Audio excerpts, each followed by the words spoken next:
नमस्ते। आज हम एक ऐसे डिजिटल खतरे की बात करेंगे जो सच कहूं तो किसी को भी अपना निशाना बना सकता है। नाम है इसका रैंसमवेयर। लेकिन डरने की कोई बात नहीं है, क्योंकि इस पूरे विश्लेषण के अंत तक हम सब इससे बचने के लिए बिल्कुल तैयार होंगे। तो शुरू किया जाए। तो सबसे पहला सवाल जो जहन में आता है कि ये डिजिटल एक्सटॉर्शन यानी डिजिटल फिरौती आखिर है क्या चीज। इस शब्द सुनने में काफी भारी भरकम लगता है ना? पर इसका मतलब आप जानते हैं काफी सिंपल है, और मुझे यकीन है कि इसके बारे में कहीं ना कहीं सुना जरूर होगा। तो ये रहा इसका जवाब। रैंसमवेयर बेसिकली एक तरह का मैलिशियस सॉफ्टवेयर है, मतलब एक बुरा सॉफ्टवेयर जो कंप्यूटर या फोन में घुस जाता है और जितनी भी जरूरी फाइलें हैं उन सब पर लिटरली ताला लगा देता है। और फिर जैसा कि नाम से ही साफ है, रैंसम, ये उन फाइलों को वापस देने के बदले में फिरौती मांगता है। और मजे की बात यह है कि ये फिरौती अक्सर क्रिप्टो करेंसी जैसे कि बिटकॉइन में मांगी जाती है। तो चलिए अपने पहले सेक्शन में चलते हैं, रैंसमवेयर एक डिजिटल हॉस्टेज। यहाँ हम लोग थोड़ा डिटेल में देखेंगे कि ये अटैक आखिर दिखता कैसा है, मतलब जब कोई इसका शिकार होता है तो असल में होता क्या है। तो दांव पर क्या लगा होता है? हमारी सबसे कीमती डिजिटल चीजें। सोच के देखिए, सारी फोटोज, जरूरी डॉक्यूमेंट्स, पर्सनल वीडियोस, ऑफिस की फाइलें, ये सब कुछ। रैंसमवेयर जानता है कि ये चीजें कितनी इंपॉर्टेंट हैं, और इसीलिए वो खास तौर पर इन्हीं को टारगेट करता है ताकि फिरौती देने का प्रेशर बनाया जा सके। अच्छा, तो पता कैसे चलता है कि अटैक हो गया है? इमेजिन कीजिए, अचानक स्क्रीन पर एक मैसेज पॉपअप होता है, एक रैंसम नोट। और जब फाइलें चेक करने जाते हैं तो उनके नाम अजीब से हो जाते हैं। उनके आगे लिखा होता है .locked या .encrypted। इसका मतलब साफ है, वो फाइलें अब आपके कंट्रोल से बाहर हैं। और ये मत सोचिए कि ये कोई छोटा मोटा खतरा है। इसकी सीरियसनेस का अंदाजा लगाने के लिए थोड़ा पीछे चलते हैं। 2017 में WannaCry अटैक याद है? सिर्फ 72 घंटों के अंदर ये 150 से भी ज्यादा देशों में आग की तरह फैल गया था। इसने हॉस्पिटल्स को, बड़ी बड़ी कंपनीज को, यहाँ तक कि सरकारों को भी नहीं छोड़ा। 2 लाख से ज्यादा कंप्यूटर्स इसकी चपेट में आ गए थे। ये इंसिडेंट साफ दिखाता है कि ये चीज कितनी डिस्ट्रक्टिव हो सकती है। ओके, तो अब हम अपने अगले सेक्शन पर आते हैं। अटैक होता कैसे है? सबसे बड़ा सवाल यही है कि आखिर ये खतरनाक प्रोग्राम सिस्टम के अंदर घुसता कैसे है, क्योंकि अगर हम ये समझ गए ना, तो बचाव का पहला कदम तो हमने पार कर लिया। तो देखिए, इसके आने के रास्ते बहुत आम हैं। अक्सर ये एक अनजान ईमेल अटैचमेंट के रूप में आता है, जैसे कोई फेक इनवॉइस या अलर्ट, या फिर पायरेटेड सॉफ्टवेयर डाउनलोड करने से, या किसी अनजान मैलिशियस वेबसाइट पर क्लिक करने से। इतना ही नहीं, कभी-कभी वो जो स्क्रीन पर अपडेट का पॉपअप आता है ना, वो भी नकली हो सकता है। और हाँ, एक इन्फेक्टेड यूएसबी ड्राइव से भी ये फैल सकता है। और सबसे डरावनी बात यह है कि ये सब पलक झपकते ही हो जाता है। बस एक गलत क्लिक और रैंसमवेयर बिल्कुल चुपके से सिस्टम में इंस्टॉल हो जाता है।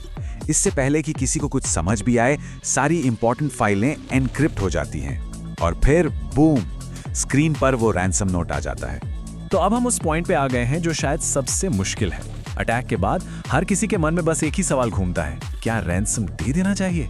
ये एक बहुत बड़ी उलझन है सच में। यहाँ पर उम्मीद और हकीकत के बीच एक बहुत बड़ा फासला है। उम्मीद ये होती है कि चलो पैसे दे देते हैं, फाइलें वापस मिल जाएंगी, लेकिन हकीकत ये है कि इसकी कोई गारंटी नहीं है। हो सकता है फाइलें कभी अनलॉक ही ना हो।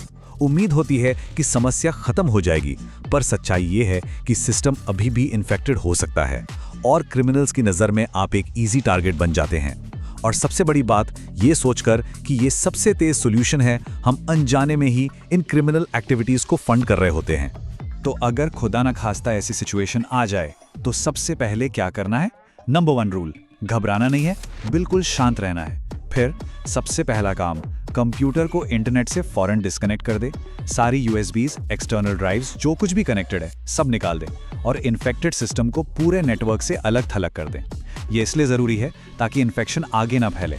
अब तक हमने प्रॉब्लम और उसके इमीडिएट सॉल्यूशन पर बात की, लेकिन अब बात करते हैं सबसे पावरफुल हथियार की।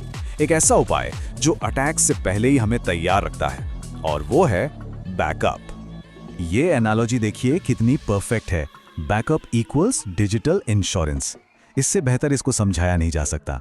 सोच के देखिए, जैसे कार इंश्योरेंस एक एक्सीडेंट के बाद फाइनेंशियली सपोर्ट करता है, बिल्कुल वैसे ही एक अच्छा बैकअप रैंसमवेयर जैसे डिजिटल एक्सीडेंट के बाद आपके डेटा को बचाता है। और एक अच्छा फूल प्रूफ बैकअप रखने का सबसे बेस्ट तरीका एक बहुत ही सिंपल नियम में छुपा है। बस ये नंबर याद रखिए, 3, 2, 1। तो क्या है ये 3-2-1 नियम? बहुत सिंपल है। स्टेप 1, अपने डेटा की हमेशा 3 कॉपीज रखें। स्टेप 2, इन्हें कम से कम 2 अलग अलग तरह के स्टोरेज मीडिया पर रखें। मान लीजिए एक कॉपी कंप्यूटर पर और दूसरी एक एक्सटर्नल हार्ड ड्राइव पर। और स्टेप 3, जो कि सबसे जरूरी है, एक कॉपी हमेशा हमेशा पूरी तरह से ऑफलाइन रखें, मतलब वो इंटरनेट से कनेक्टेड ही ना हो। अगर एक सुरक्षित बैकअप है तो रिकवरी प्लान बिल्कुल सीधा साधा हो जाता है। परेशानी तो होती है, लेकिन डेटा नहीं जाता। करना क्या है? इन्फेक्टेड सिस्टम को फॉर्मेट करना है, ऑपरेटिंग सिस्टम को फ्रेश इंस्टॉल करना है और फिर अपने उस सेफ ऑफलाइन बैकअप से सारा डेटा वापस रिस्टोर कर लेना है। बस सारी फाइलें सुरक्षित वापस। तो बैकअप तो सबसे जरूरी चीज है ही, पर इसके अलावा भी कुछ ऐसी आदतें हैं जो डिजिटल सिक्योरिटी की इस दीवार को और भी मजबूत बना सकती हैं। चलिए जल्दी से इन पर भी एक नजर डाल लेते हैं। अपना किला मजबूत करने के लिए कुछ चीजें हमेशा ध्यान में रखें।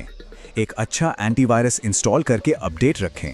अपना ऑपरेटिंग सिस्टम, चाहे विंडोज हो या कोई और, हमेशा अपडेटेड रखें।